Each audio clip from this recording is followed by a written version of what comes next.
Hello and welcome to the Deep Sea Podcast, Pressurised, a short, punchy version of our main feed that gets right to the scientific point. If you like what you hear and you'd like to hear the full episode, you can find it in the same feed. And now, to get right to the point.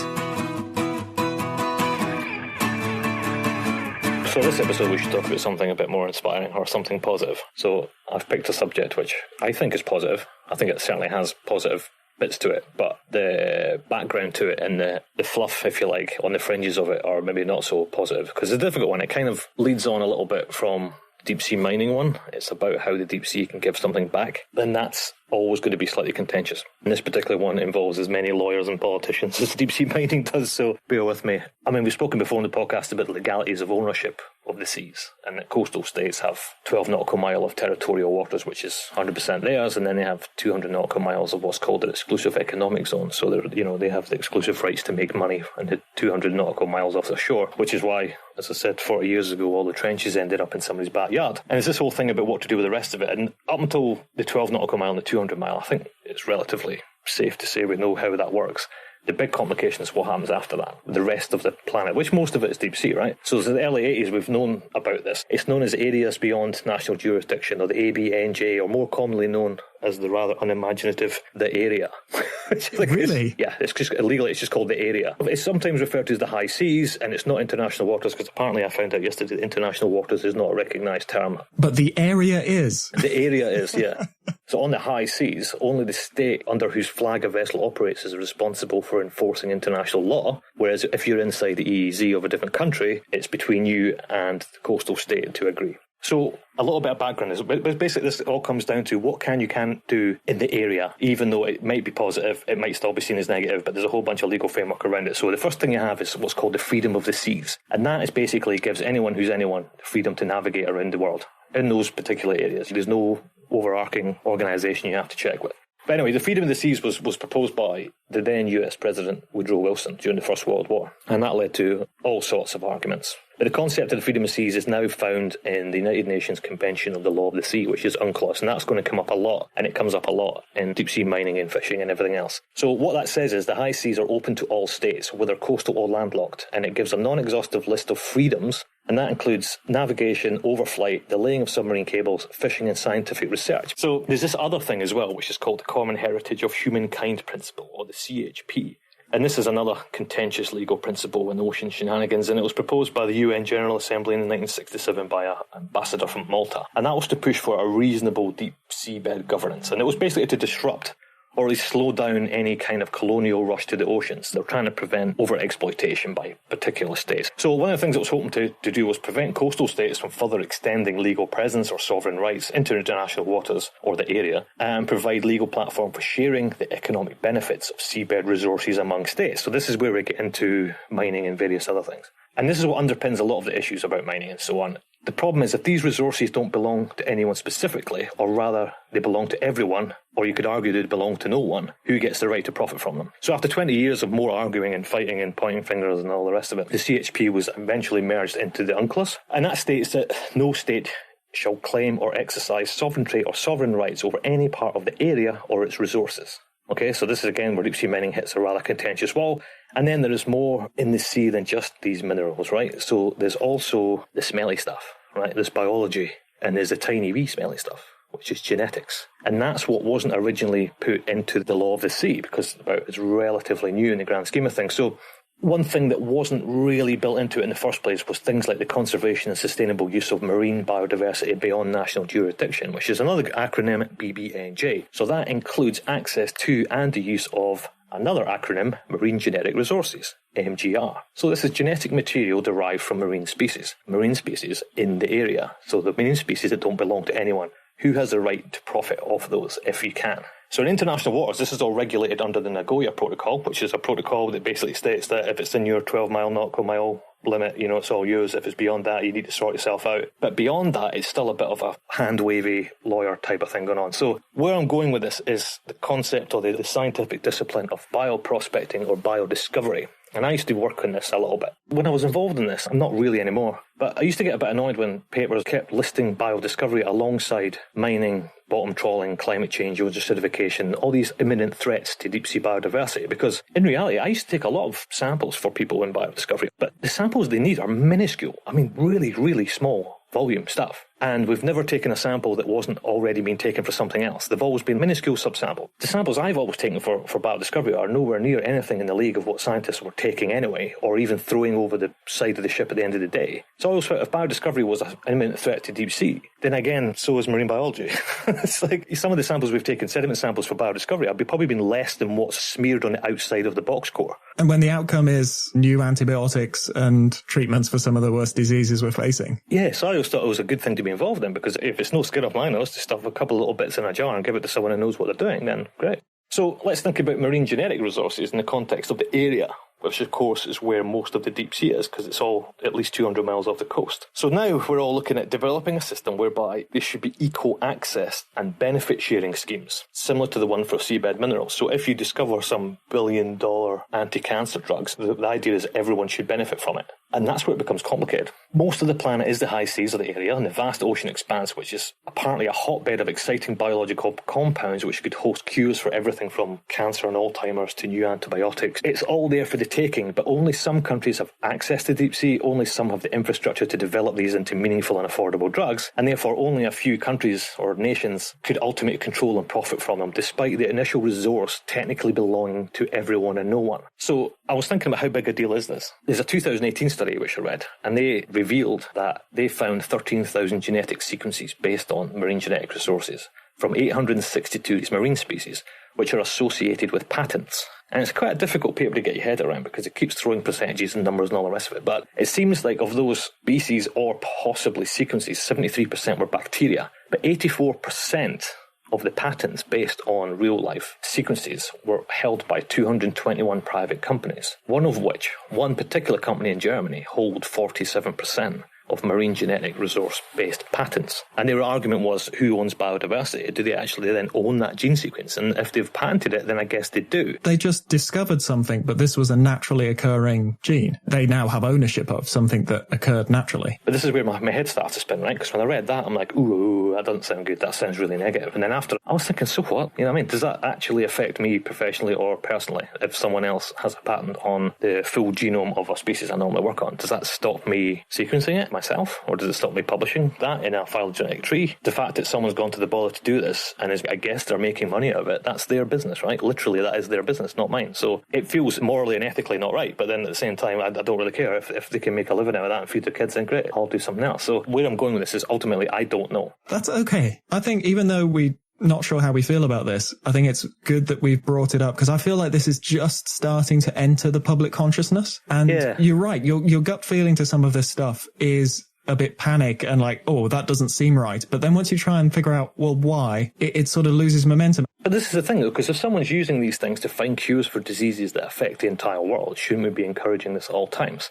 In which case, why has it become such a contested phenomenon which is listed alongside the four horsemen of the deep sea apocalypse? It seems an altruistic quest to cure disease, right? I mean, I guess there are always going to be politics around these things, but I'd imagine it all comes down to power and money. Even for altruistic reasons, if you need a product, somebody has to make that, and that costs money, and people will need to be employed and have jobs. I'm sort of very up for being anti-capitalist and getting all ranty on, but these are goods and services, and people will have spent time and resources, and they expect to have a return on that. Well, okay, let's play devil's advocate here. I reckon we don't know. Yep. Because I don't know, because I've always been a big fan of biodiscovery, because I think finding new cures for cancer and new antibiotics it should be done high speed as a matter of urgency, and it seems like there's a lot of resistance to that, or at least there's a lot of resistance in the way that it's being done. And I guess it might be similar to oil and gas, where pharma companies are always seen as being these big, horrible, bad entities that are only out to make money. But I don't know how much that's true and how much of that is just nonsense that's punted around in the press and so on and so on. So I think we should call someone who knows more about this than I do, because this honestly isn't one of those interviews we do when we kind of know the subject. We genuinely lost. Somebody genuinely needs to straighten this out for me, because I feel like I'm wrong going, why is everyone bothered about this? I think it's a great idea. I'm obviously missing something. So we should get on the phone, and the person I'm going to phone today is Professor Marcel Jaspars.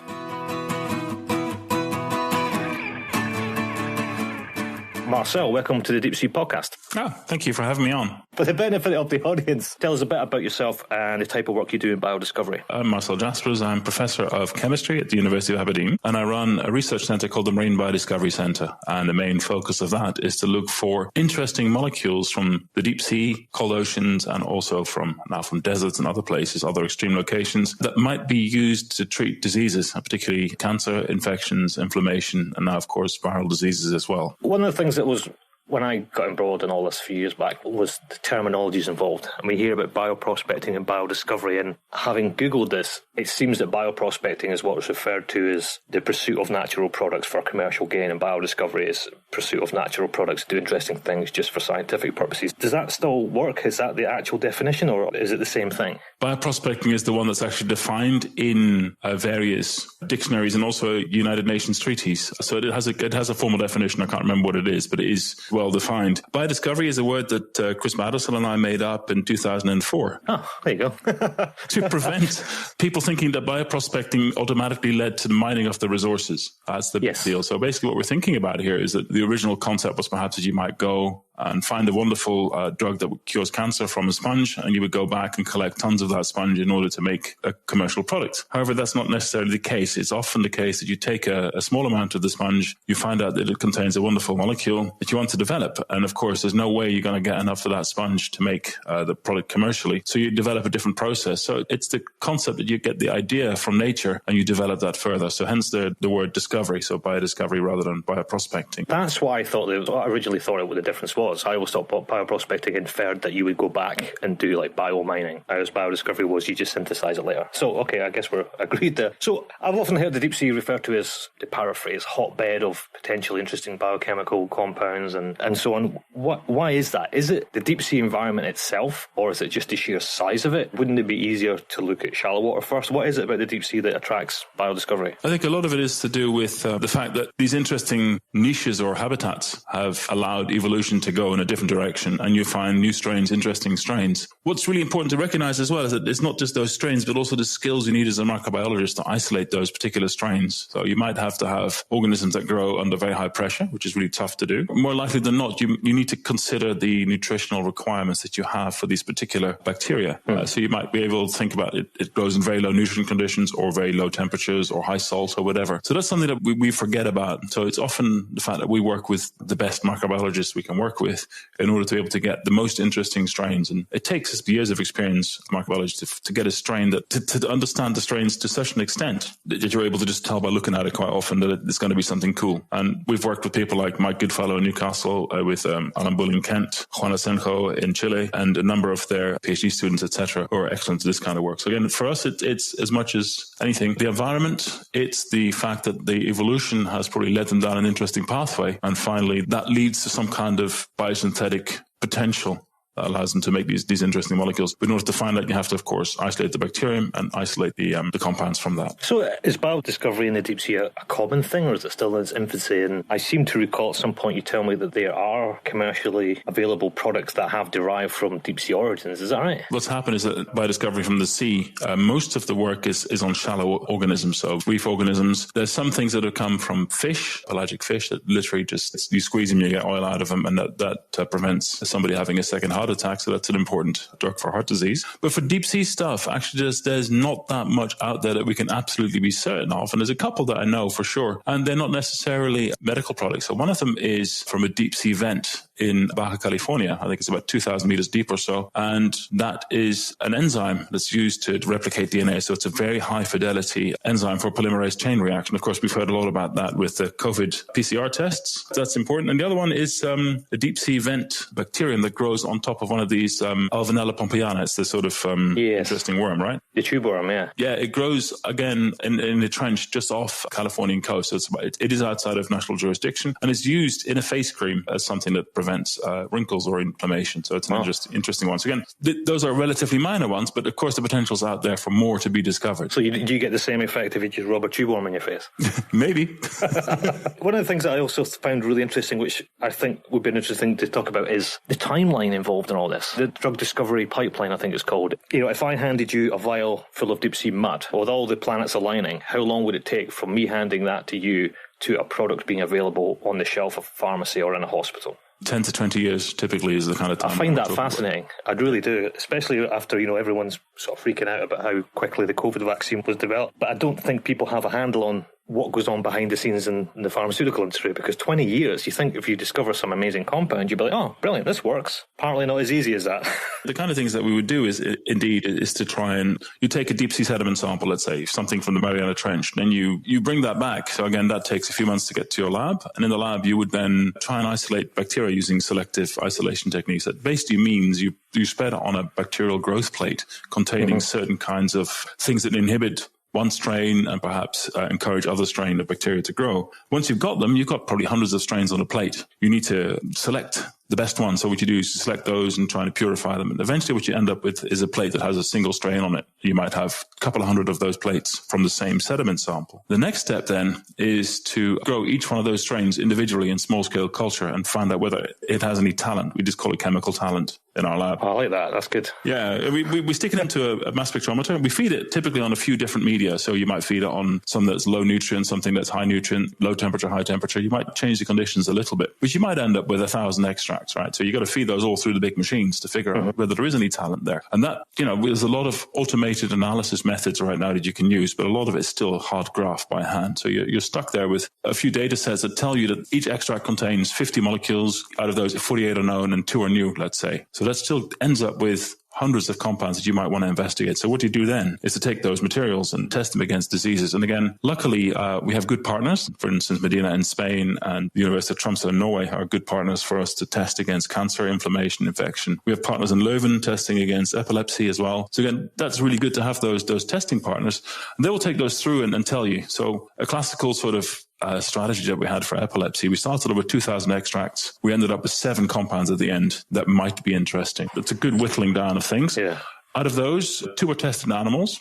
Eventually, after testing that they were drug-like, so they could go through membranes, etc. They could reach the target. So they were active in zebrafish. Then they were proved to be active in mice. The challenge then is to make enough materials. So again, this is the pre-clinical trial process. So how long are we talking at this point? This is 2 to 3 years already, right? So then you would take it to, if you could scale it up, that might be its own challenge. In this case, it's a massive challenge because the molecules are difficult to make. So we're working with a group in the Czech Republic to try and make it for epilepsy, scaling up to 0.5 gram for multiple animal trials or larger scale trials. And then you would take it to, if it passes those trials, you would take it to the next stage, which is to try and get enough funding for large animal trials to get into human clinical trials. Phase 1 is essentially, it tests out whether or not it's safe to use it in humans. So at this stage, you might have spent 5 years. So the human phase 1 trials, you have to get funding for them, which is challenging quite often in a competitive marketplace. And you often need industry support. So if an industry is not interested, you're not going to go anywhere. So quite often at this point, people say, well, let's find a company. Let's start something ourselves and do this. So you find that the preclinical work and maybe the first phase of clinical work is now done a lot of times with small companies. And at some point, a big company will get interested in buying your stuff. So those initial clinical trials may take you a couple of years to get some results that are decent. And then you need to raise the funding for the phase 2, which is dose escalation typically. I mean, each clinical trial is different and each type of indication is different. So you can't really say much, but often it's something like dose escalation trials, which is where you figure out whether the drug is effective against the disease and whether or not a particular dose is better than other doses. And that can take 2 to 3 years again. And you might still be running some phase 1 clinical trials in the background. You might run the phase 2. And if you get approval through that stage, again, the attrition rates are very high at this point. So out of maybe 2,500 compounds going into the pipeline, you get 1 coming out the far end, right? So it's a really, it's a really big attrition rate. And then you might get to phase 3 if you're lucky. And phase 3 says basically we're going to do a multi-center international clinical trial with thousands of patients or at least several hundred of patients. And that could cost you tens of millions, if not more, to run. Wow. So that, again, the cost is phenomenal to get that done. If it's a long-term disease like Alzheimer's, you might have to do a trial that lasts months and months and months compared to something like infections where, if you treat the patient and they're clear of disease after 2 weeks, you've proved effect. So it's different for different diseases. Take you several years, and then you would have to ask for approval, and that would take you another couple of years. So again, what happened in the COVID vaccine is that those committees were primed to receive the data for the assessment. So again, normally it would take you up to 18 months unless it's a priority approval. In this case, it went through the British equivalent, the European equivalent, the American equivalent in record time because the data was there, and they compressed all the phases of the trials together. They basically had all the money in place. money was guaranteed, and they were able to run phase 1, phase 2, phase 3 almost simultaneously, which is remarkable. But in this case, so what you've got is somewhere between 9 to 10 years for an antibiotic, let's say, into 20 years for a cancer drug is, classically the time that it takes. And again, a lot of this is disjointed, a lot of it is disconnected. A doesn't know what B is doing sometimes, and it's really difficult to follow sometimes. So I actually tried to follow some of these things through the literature, and I have a couple of examples where I've just written out everything that I know about these drugs on a page. It's just been sent as a report to an agency, and hopefully that will be published soon. So we can actually see the kind of what goes behind is the patents that are in it, the publications that are in there that help to get to the final stages of that drug being approved. And that's the kind of stuff that's lost in the literature quite often. So it's useful to have it written down. But yeah, so you see it's a lengthy process. Let's move on to a little bit of the politics behind all this. In terms of drug discovery, etc., within state EEZs, Nagoya Protocol seems to have that reasonably well covered as long as people adhere to it. But one of the big issues at the moment is the area, or the areas beyond national jurisdiction, and this legality of ownership. So where are we with that right now? I mean, is that something which is being close to being resolved, or is it still mad, complicated argument going on between lawyers and politicians? You probably know the background to this. It was the paper, I think it was called The Deepest of Ironies by La Gloca, that came out in the 1990s, about 10 years after the United Nations Convention on Law of the Sea was signed, and left out all of the biodiversity. But then 10 years after that, in the early 2000s, they started to get together this open-ended working group. So they had 10 years of discussions basically deciding that something should be done that was important. And then eventually in 2015, 16, 17, I can't remember the exact year, they decided that they would do something, and that was called the Preparatory Committee. And to you and I, when you hear the word Preparatory Committee, you don't know what it means. But what it actually means is that they would write a document in which it would state what the law would include, not what the law would say, but what elements it would include. And that included a bunch of different stuff. And you probably know better than me about marine protected areas and all those things. But my bit was on marine genetic resources and questions on the sharing of benefits, because you could, up to that point, essentially take a sample from the deep seabed and commercialize a product from that and not worry too much about where the money went afterwards. You could take it all. It was really asking the question, is that fair? And is that something that we should be doing? And the other question that you had earlier on was, is that damaging or not to the environment? First of all, most of biodiscovery takes small samples, and as long as you're aware that in a sensitive environment, you don't take big samples, you don't do damaging sampling types, then you're okay. But the second question on the sharing of benefits is really tough, because there is an argument raging still about equitability of the whole thing. So basically, a lot of the debate now is going out from that starting point. It says fair and equitable sharing of benefits. What does that mean? So if you go from that viewpoint, you have to think about, a lot of it is, to my mind, is the sharing of knowledge. But more than anything else, I think that will benefit people the most, as long as people all have access to the knowledge that's gained by investigating the deep ocean. Is that really what's meant by benefit sharing, is just the know-how behind it all? No, I don't think it is. That's the problem. When you write it like that, it says, well, that's fair, that sounds great. But then you think there's 195 countries. Yep. So where would the incentive for a pharma company to even develop the drug if they know that as soon as it makes money, they have to give it away? Plus, if you've got 195 countries, a bit of mathematics, it means that for every $1 million you make, each country only gets $5,000. It's hardly worth it. So we did work all these things out. My argument was essentially, knowledge gained, as long as everybody can use that knowledge equally in their own countries. And that's the problem, that it's not at the moment. It's not an equal playing field. So a country like the USA or the UK has a much better potential for commercializing any findings from deep sea organisms. So that's important to recognize that fact. But yeah, like you say, I mean, the kind of money that you get out of a drug, say it's $1 billion molecule, right? It raises $1 billion per year. And that's possible. The maximum benefit you will ever get out of a company that develops a drug is about 3% of the royalty. So it's $1 billion royalty. 3% of that is 30 million, right? So you spread that around the world. It doesn't come out as very much. So is that worth it? Is that even going to pay off the bills for the mechanism that we're developing here? And the answer is probably not. So what are the alternatives? Well, the alternatives we came up with as ideas are really good capacity building or partnership building, making sure that everybody is able to benefit equally from the discoveries that we make from the deep sea. And, everything from training to building of research centers to working on conservation measures for the deep ocean as benefits for everyone, rather than trying to get money out of it. Because the money will have to be in the final document, just because there will be many countries that want it in there, with the realization that, like the Nagoya and like all the other treaties that we have that have monetary benefits, that there probably will be very little eventuating. And it's better to have something now, which could be training or a sharing of knowledge or building of labs and stuff like that now, rather than later in 20 years' time. So as long as something's going back into the system, then that should work, rather than it being perceived as over-exploitation. Yeah, that makes more sense, because I kept thinking about the financial financial benefits, and God, you would have to make crazy amounts of money for it to be worth anybody's time. But you're right, it's more to do with infrastructure and knowledge and so on. So it's the kind of debate that's going on at the United Nations right now. I mean, it's between sessions. So we've had this, the last 3 sessions have been intergovernmental committee, which is writing the law. And we're getting to the stages where some of the bits of the treaty are looking pretty good. And those are the bits that I don't understand, like marine protected areas and stuff. Marine genetic resources, we're still at loggerheads because of this distinction between the seafloor and the water column. Yeah, that's weird, isn't it? When the lawyers get involved and they say, no, the seabed and the water column are 2 separate things. They don't really function without each other.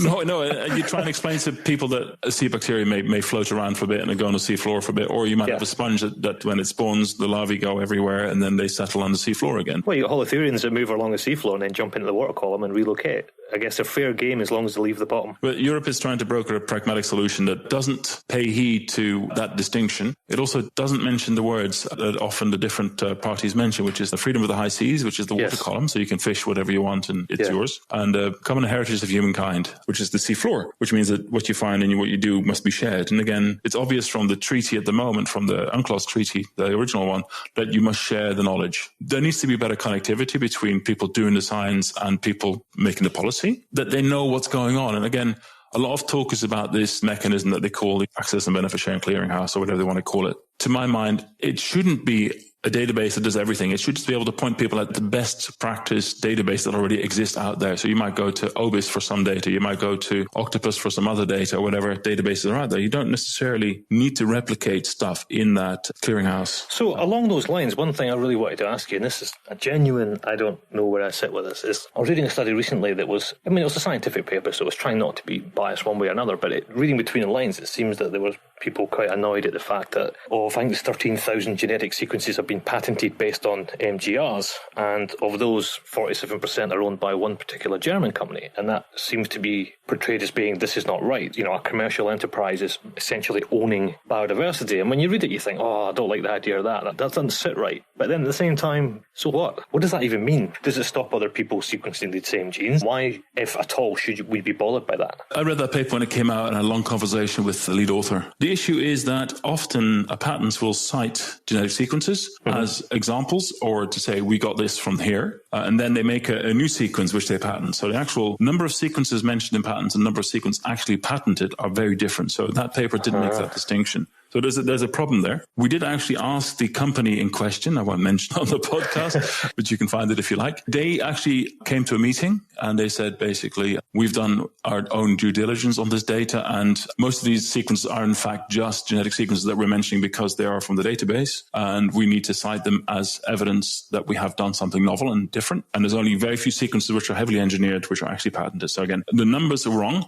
The numbers for terrestrial environment are much, much greater. So again, there was no comparison made to that. Yeah. Again, which is an interesting challenge. That work should be redone, and I believe it is being redone right now. Can you patent a genetic sequence? If you sequence the entire genome of species A, could you actually patent that? You can patent an invention. So in some places you can patent the sequence, a raw sequence, but it's very rare in some countries. But most of the countries you have to have done something very clever and inventive to it. So it has to be non-obvious. You have to alter its original state. Yeah. I mean, I have a couple of patents like that myself, and there is indeed a lot of genetic engineering going on into these sequences in order to make them interesting and different.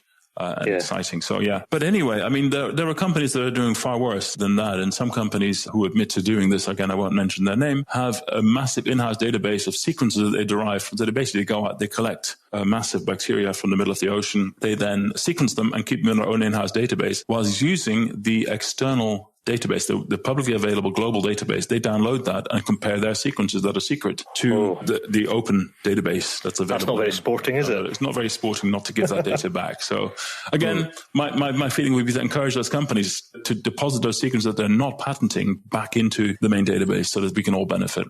On behalf of myself and Tom, thank you very much for coming on the Deep Sea Podcast. Thank you, Alan. Thank you, Tom.